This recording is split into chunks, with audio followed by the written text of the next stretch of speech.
Since George Lazenby took over for Sean Connery as 007 back in 1969, people have been fighting over who the best James Bond is. Connery, Lazenby, Moore, Dalton, Brosnan, Craig, there are arguments to be made for all of them.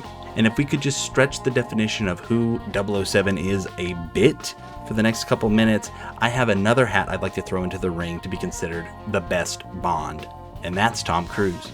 He's been playing the part of Ethan Hunt since 1996. That's almost 30 years, which easily gives him the longest tenure. And once Part 2 of Dead Reckoning comes out, he will have played the part 8 times, which is more than anybody has ever played James Bond.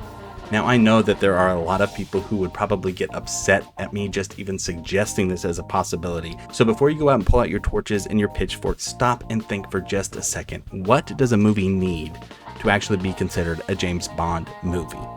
An awesome theme song? Secret agents? Memorable side characters? Exotic locations? Fancy parties? Girls in gowns? Tuxedos? Gadgets? Countdown timers? Evil villains?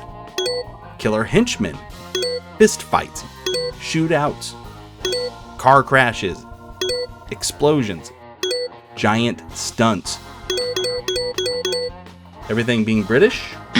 Okay, Mission Impossible doesn't have that, but they do have Simon Pegg, which does count for something. With Mission Impossible, there hasn't really been a disappointment in the series since the second one, and even with that, it's better than the bad Bonds.